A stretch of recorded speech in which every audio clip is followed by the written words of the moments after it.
wabarakatuh.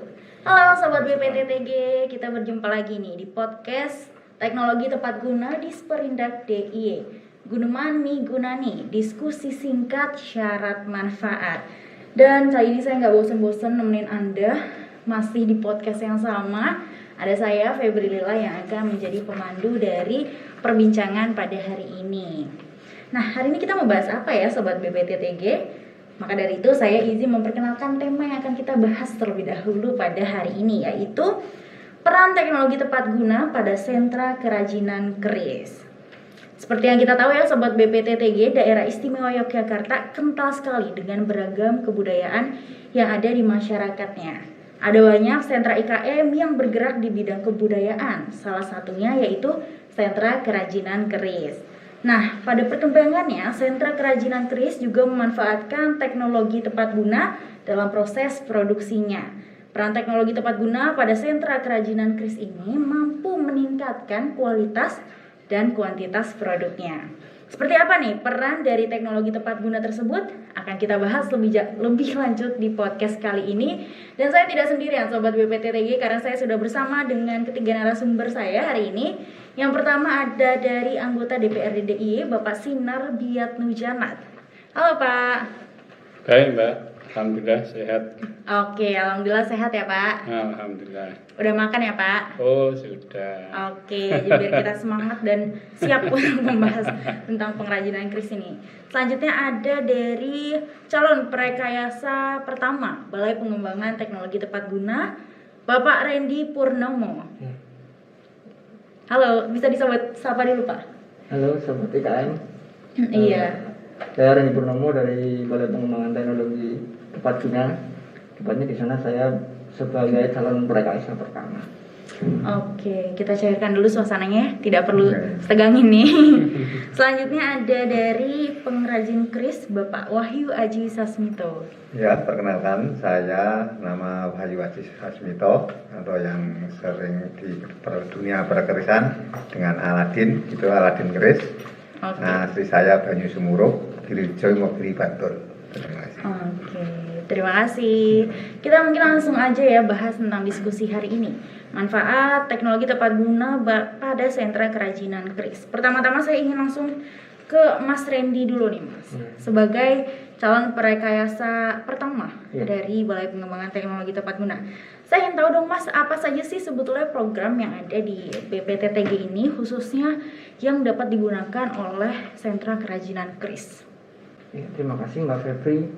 Untuk program-program yang kami laksanakan di BPTTG dalam rangka yaitu meningkatkan peran teknologi tepat guna di dunia IKM pada umumnya, khususnya di sentra kerajinan keris, yaitu program penerapan alat tepat guna hasil rekayasa BPTTG yang salah satunya sudah kami laksanakan di sentra kerajinan keris tempat Pak Aladin ini. Oke.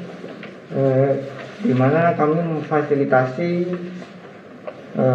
mesin jigsaw dengan sifat pinjam pakai kepada IKM. Mesin jigsaw ya? Iya. Oke. Kayak ada judul film ya? Jigsaw. Jigsaw. Oh kayak gergaji ya itu ya? Iya. Gergaji mesin itu kan ya? Iya, Jigsaw. gergaji mesin yang fungsinya itu untuk memotong bahan warangka yang tadinya berupa papan, nanti dipotong sesuai dengan pola, dengan gaya masing-masing ininya ya Pak. Ya, bisa melengkung, bisa. Gaya masing-masing, kan ada gaya Jogja, ada Solo, ada bahkan Sulawesi juga ada ya Pak? Ada. Oke, untuk melanjutkan keterangan dari Pak Randy nih, saya ingin bertanya langsung ke Pak Aladin, selaku yang memproduksi secara langsung ya Pak. Iya.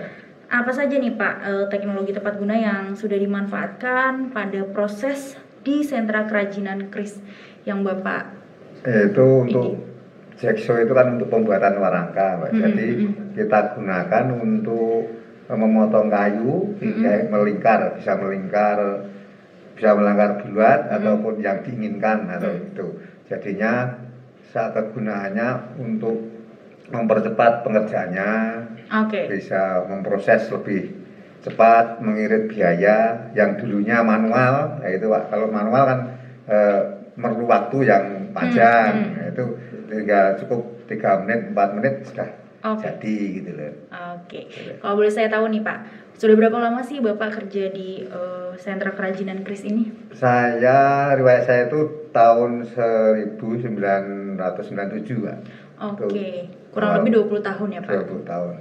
Nah, kan awal-awal berarti mau tidak mau harus menggunakan teknologi tradisional ataupun manual ya Pak? Iya. Saya ingin tahu dong Pak, sebetulnya kalau tahapan secara manual itu seperti apa? Tapi secara garis besarnya aja gitu Iya. Pak. Kalau manual misalnya dari bahan kayu masih gelundungan, terus digergaji manual, itu terus dibuat balok, terus ya itu baru diuter itu loh Mbak. Kalau dulunya uter itu. Dari uter itu, kalau sekarang kan mesinnya jekso itu. Oke. Kalau dulu pas menggunakan cara manual butuh waktu berapa sih Pak untuk melakukan proses pemotongan tersebut? Kadang satu itu bisa 1 jam, Oke. itu baru 1 warangka baru gitu. Nah, kalau sekarang setelah menggunakan teknologi Ya, tepat bisa guna? 5 menit itu sudah selesai ya. Tinggal nanti pakai petel gitu loh Pak. Jadi cukup banyak menyingkat waktunya gitu, tidak terbuang. Oke, sangat efisien ya begitu Pak. Nah, menurut Bapak sendiri nih, proses produksi apa nih Pak yang kira-kira bisa dioptimalkan apabila menggunakan teknologi tepat guna? Ya itu nanti terus alat untuk mengamplas, itu Pak, untuk alat untuk menyelep itu loh. Itu kan misalnya dari mesin gerinda itu dikasih as, terus dibuat lebih panjang, terus dibuat bantalan untuk bisa menghaluskan kayu warangka itu tadi. Oke, sejauh ini ada kendala nggak Pak dan tantangan dalam menggunakan teknologi tepat guna ataupun pembuatan keris? Kendalanya ya belum ada, hanya lebih cepat itu Pak kita. Oke, jadi sejauh ini malah terlihat sangat membantu ya, belum ada kekurangannya sama sekali.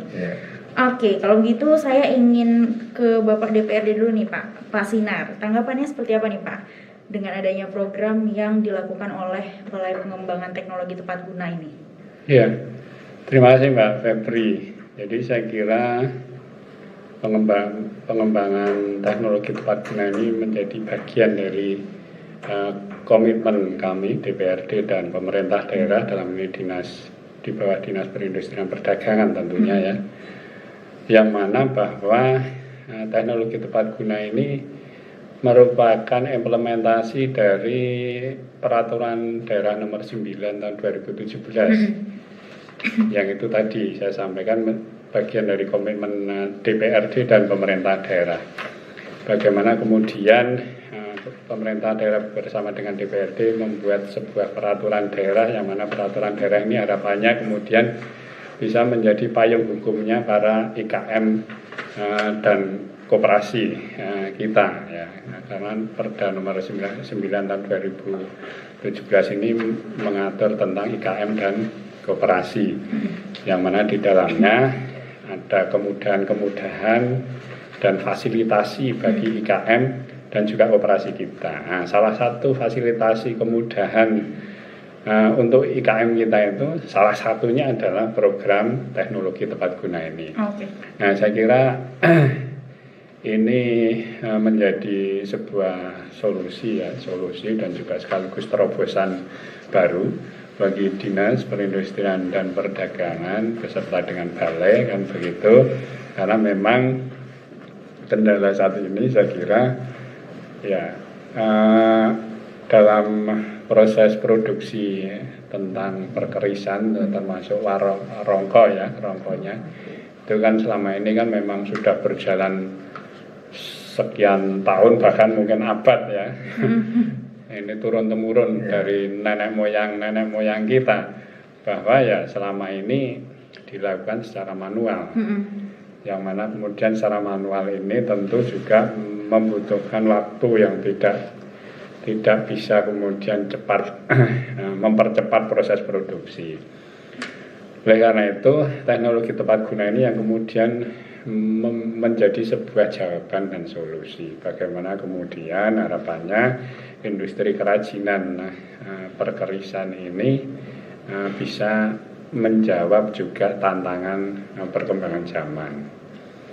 Dengan teknologi tepat guna ini kemudian proses produksi yang tadinya memakan waktu bahkan satu rongko aja mungkin bisa berbulan-bulan kan begitu. Tadi disampaikan oleh Pak Aladin ya, bahwa ternyata sekarang dari batangan kayu kemudian sudah menjadi bentuk tetapi baru bentuk kasar saja itu hanya butuh waktu tadi sekitar 5 menit. Artinya ini juga dalam rangka pemerintah daerah bersama dengan DPRD melalui teknologi tepat guna ini untuk lebih meningkatkan produktivitas para IKM kita. Selain meningkatkan produktivitas juga tentu dengan teknologi ini ya akan juga meningkatkan kualitas. Betul. Nah, selain itu juga akan mengefisiensikan waktu dan juga biaya serta tenaga kan begitu. Ya, harapan kami teknologi tepat guna ini betul-betul bisa menjadi angin segar bagi IKM kita, ya bisa menjadi sebuah pencerahan untuk bagaimana IKM kita khususnya IKM bidang perkerisan ini bisa lebih menumbuh kembangkan produksinya. Saya kira itu Mbak Febri. Baik, terima kasih Pak Sinar. Kemudian saya ingin kembali lagi ke sentra kris terlebih dahulu ya Pak. Saya ingin bertanya kepada Pak Randy. Awal mulanya ini bagaimana Pak bisa terpikirkan untuk ingin membantu sentra kris? Pasti itu kan ada awal mulanya ya. Dan bisa dijelaskan itu dimulai pada tahun berapa sih hingga kemudian bekerja sama dengan sentra krisnya Pak Aladin membuat mesin jigsaw ini perlu berapa waktu, perlu berapa lama gitu? Kalau untuk khususnya dengan IKM untuk seni ya Pak Aladin itu kami sebenarnya kegiatan rutin tahunan. Setiap tahun itu kami ada program namanya program penerapan alat tepat guna hasil rekayasa BPTTG. Nah untuk tahun 2021 ini sendiri kami bekerjasama dengan pemerintah kabupaten. Nah, saya kejabat di Kabupaten Bandul. Kami meminta data dari Pemkab, kira-kira IKM mana saja sih yang membutuhkan fasilitasi dengan kriteria yang tentu saja sudah ada pertimbangan dari kami dan dari pemerintah kabupaten seperti itu. Kemudian kalau tidak salah itu ada sekitar 5 nominasi IKM. Dari 5 IKM itu kami survei satu-satu. Kami kunjungi satu-satu. Boleh tahu nggak Pak ada IKM apa aja? Ada pengrajin semacam kursi dan meja dari bambu itu. Terus souvenir untuk pernikahan khususnya itu kayak kipas itu. Kipas itu. Kemudian ada yang dari kuliner itu produksi emping melinjo. Nah, itu dari yang satunya lagi saya agak lupa. Nah dari sekian nominasi itu kami seleksi mana IKM yang tentu saja pertimbangan pertama adalah sentra. Sentra dengan jumlah anggota yang banyak. Karena dari beberapa IKM tersebut ternyata ada yang itu adalah milik pribadi. Dan ya istilahnya kurang memenuhi kriteria kami. Nah, dari hasil survei itu kami diskusikan bersama pimpinan juga, bersama pemerintah kabupaten juga kira-kira mana yang paling tepat. Kebetulan pas survei juga kami bersama dengan Pemkab, perwakilan dari Pemkab seperti itu. Oke, ini berarti baru terjadi tahun ini? Oh, dari 2018 kan nggak salah. 2018. Kemudian untuk pembuatan mesin jigsaw ini sendiri tuh memerlukan riset berapa lama sih hingga jadi sebuah mesin ini? Untuk risetnya 6 bulan sampai. Nggak sampai sih Pak. Sebetulnya mungkin hanya sekitar 3 bulan itu sudah selesai. Karena dari kan mesin jigsaw itu kan sebenarnya sudah banyak di pasar itu sebanyak. Tapi kan dari BPTTG itu selalu melihat apa sih yang kira-kira bisa disempurnakan dari musik yang ada. Seperti yang kemarin kami istilahnya modifikasi itu di bagian safety-nya, Mbak. Oke. Karena ada mesin jigsaw yang kalau itu kan pakai mata gergaji ya. Kalau mata gergajinya putus, Bisa itu mental. tangkainya bisa mental sampai naik. Jadi kalau pas yang operatornya itu di atas gini itu bisa sangat berbahaya untuk keselamatan. Gitu. Kami di situ kami modifikasi gimana supaya walaupun ketika mata gergajinya itu putus, dia terbatas gerakannya itu cuma paling berapa senti. Jadi nggak membahayakan. Kemudian berhasil temuannya. Iya. Oke, alhamdulillah, dan sekarang bisa dimanfaatkan ya Iya. oleh Pak Aladin. Saya ingin tahu dong Pak, setelah mungkin berarti sudah 1 tahun lebih ya Pak menggunakan mesin gergaji jigsaw ini untuk pembuatan sentra kris. Sebetulnya kalau dari BPTG kan ya sekitar 6 bulanan, baru 6 bulan baru penyerahannya 6 kan baru 6 Oke, bulanan oke. gitu. Tapi kan prosesnya sudah dari tahun baik. dulu ya itu. Oke. Berarti selama 6 bulan ini Pak, ada nggak Pak dampak yang begitu besar yang dirasakan dari sentra kris ini? Ya kalau untuk masalah produksi itu kita standar aja Mbak, tapi kalau untuk pemasaran karena ada COVID ini kan sangat terbatas gitu Mbak, untuk kadang mau pergi kemana kan masih terbatas, terus hanya lewat online gitu loh untuk pemasarannya itu. Oke. Berarti mungkin kendalanya sekarang masih pada tahap pemasaran ya Pak? Iya, Kalau produksinya tahap sudah pemasaran. bilang aman. Iya. Oke. Kira-kira ada lagi nggak nih Pak alat-alat yang dibutuhkan oleh sentra kris yang kira-kira sepertinya Ya, saya itu. butuh ini nih. Oh ya, Perlu masih ada pertolongan. Mbak, itu masih banyak sebetulnya Mbak, tapi Oke. kan nanti mungkin melihat anggaran dari BPTG, makanya kita sudah mengajukan proposal lah istilahnya untuk alat yang satu ini untuk yaitu untuk pengamplasan, Oke. untuk penyelepan itu loh Mbak. Kan harus melalui proposal kita biar transparan gitu. Oke, nah terkait dengan anggaran nih. Ya. Kira-kira saya mau nanya ke siapa nih? Ke Pak Sinar, bagaimana nih Pak kebijakan pemerintah dan juga peran DPRD khususnya untuk menangani program penerapan alat tepat guna hasil rekayasa di sentra kerajinan kris ini? Ya, terima kasih Mbak Febri. Jadi saya kira rekayasa teknologi tepat guna ini kan perlu kita apresiasi ya, kami dari DPRD dan juga pemerintah daerah dalam hal ini Dinas Perdagangan dan juga Balai, saya kira perlu untuk memberikan apresiasi terkait dengan teknologi, inovasi teknologi baru ini kan begitu. Oleh karena itu saya kira dengan apresiasi itu sudah sepantasnya kemudian kami dari DPRD dan juga Dinas Perindustrian Perdagangan yang mengampu balai itu kemudian bagaimana mendorong agar supaya rekayasa teknologi ini kemudian bisa terus digali, ditumbuh kembangkan. Kira-kira apalagi yang memang kemudian bisa direkayasa menjadi teknologi tepat guna yang kemudian bisa dimanfaatkan oleh IKM kita dalam rangka tadi untuk meningkatkan produktivitas dan kualitas. Oleh karena itu saya kira karena ini juga eranya sudah era keterbukaan Mbak Febri. Jadi ya alangkah baiknya saya kira dari Pak Aladin bersama dengan teman-teman yang lain kan begitu disampaikan saja kira-kira apa yang kemudian dibutuhkan dalam rangka untuk kami ini mendukung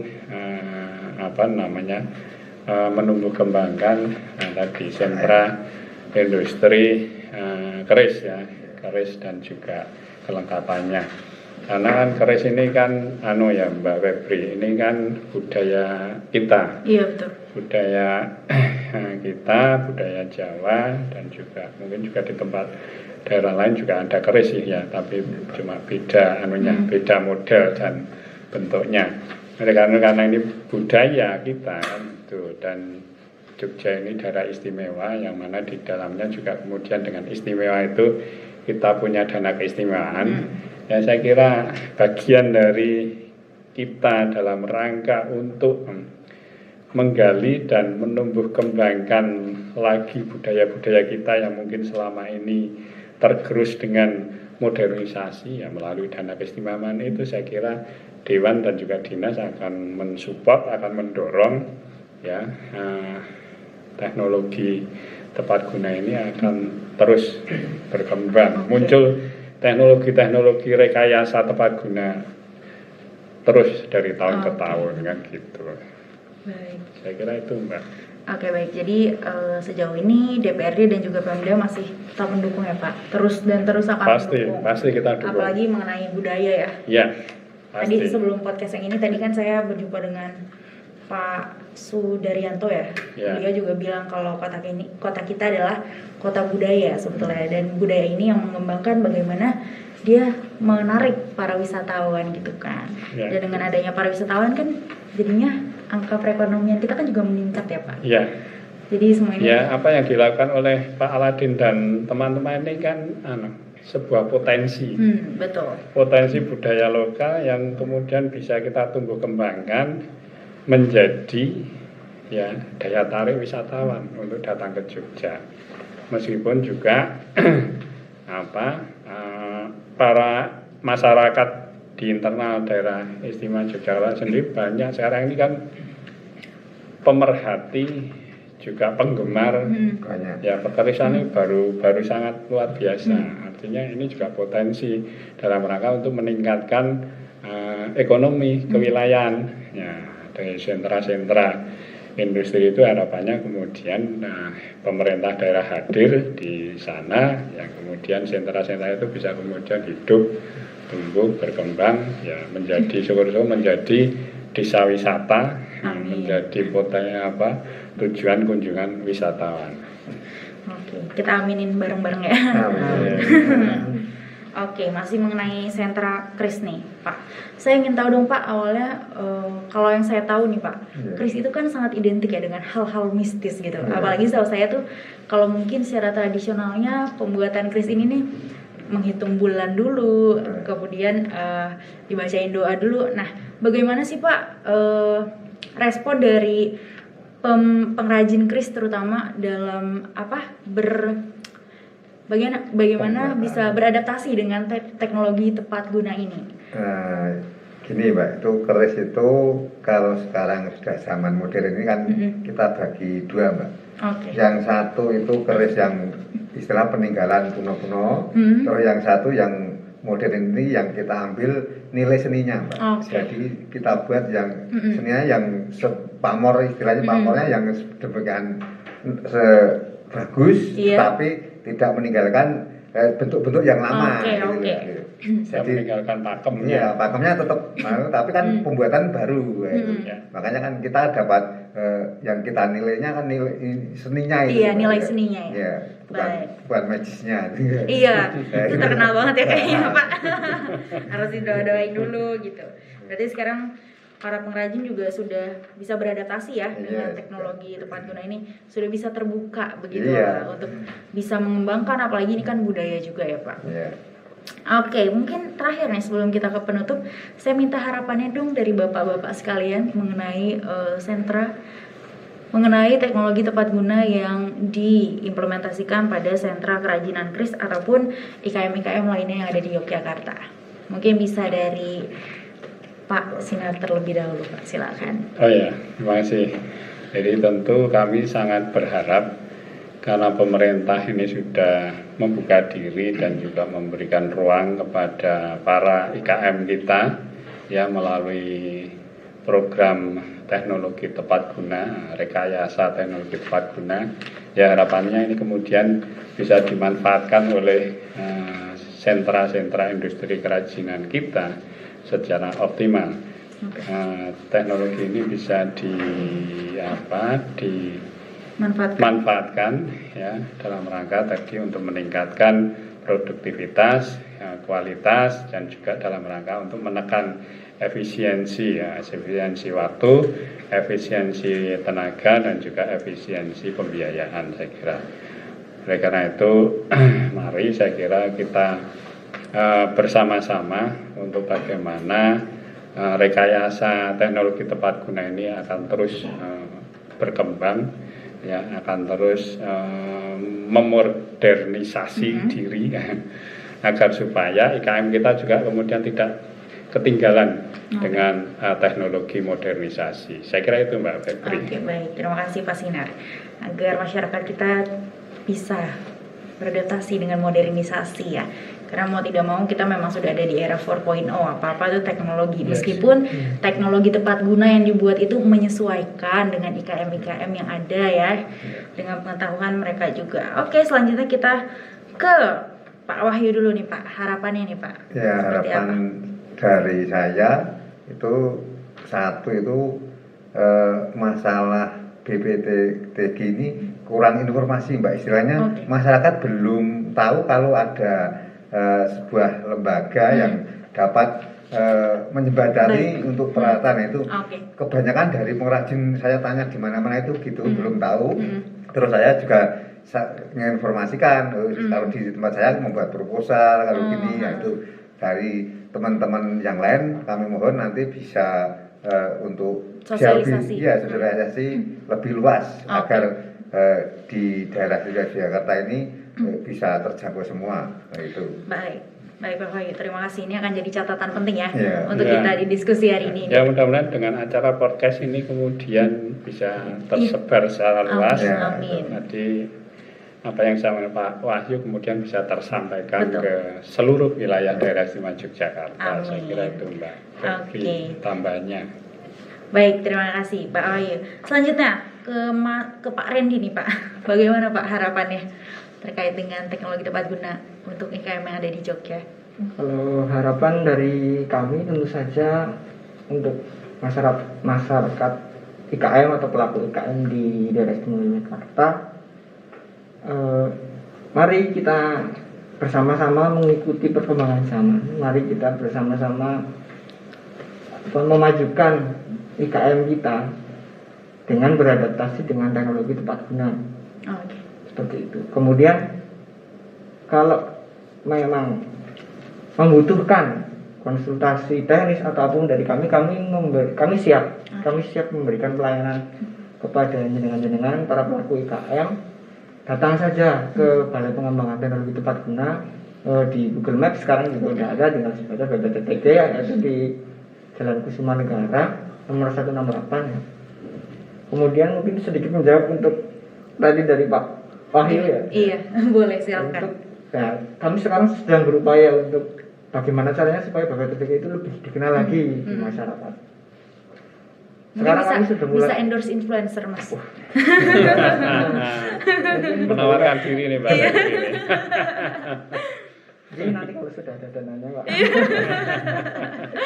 Untuk sementara ini kami mandiri dulu ya, aktif di sosial media, ada Instagram BPTG bisa di follow. Selain itu juga kami sedang berupaya membangun sebuah website bptg.jogjaprof.go.id. Nah, dari website tersebut kita masyarakat IKM bisa mencari informasi mengenai teknologi tepat guna. Di sana juga kami sediakan katalog online. Jadi BPTG itu sudah pernah membuat KTG apa aja sih itu di sana sudah kami coba tampilkan selengkap mungkin mulai dari fungsinya, spesifikasinya sampai harganya. Di sana juga kami tampilkan layanan apa saja sih yang kami laksanakan di BPTG. Antara lain yaitu kami melayani konsultasi teknis mengenai teknologi tepat guna. Yang ini gratis, silakan datang saja ke BPTG, gratis tidak bayar. Biasanya masyarakat kalau dengar kata gratis langsung buru-buru tuh. Misal saya punya kendala ini, saya pengen pakai mesin, saya pengen pakai ini, tapi saya belum punya gambaran ini mau pakai yang seperti apa sih, datang saja ke BPTG, nanti kami bantu. Yang kedua yaitu ada layanan rekayasa dan produksi alat tepat guna. Nah, selain menerima konsultasi, kami juga di sana bisa merekayasakan dan memproduksi alat tepat guna yang nanti bisa digunakan oleh KM. Kemudian ada perbaikan alat tepat guna, misalnya jenengan punya ATG yang wah ini kok udah nggak bisa berfungsi maksimal ya, hubungi saja kami di website juga ada, di halaman kontak itu ada nomor yang kami sediakan untuk bisa nanti dihubungi di sana. Kemudian ada juga layanan jasa perbengkelan seperti ada tekuk plat atau bending plat, potong plat, terus ada. Ini plat apa nih, Pak? Biasanya kan kalau ini misalnya ada workshop di luar ya, workshop di luar yang juga membuat ATG, tapi mereka dengan keterbatasan dana yang tidak memiliki mesin-mesin yang besar. Misalnya untuk memotong plat yang tebalnya misal katakanlah 6 mili gitu aja kan sudah repot sekali kalau harus manual. Bisa datang ke BPTTG nanti dipotong di sana. Terus ada roll plat juga, kemudian mesin bubut juga ada, CNC juga ada, mesin las dari las listrik sampai las argon juga ada silakan. Dan untuk biayanya atau retribusinya itu sudah diatur dalam perda sehingga bisa dilihat listnya langsung oleh masyarakat. Yang terakhir itu kalau tidak salah direvisi di Perda nomor 1 tahun 2020 mengenai retribusi jasa daerah. Oke. Baik, terima kasih nih Mas Randy.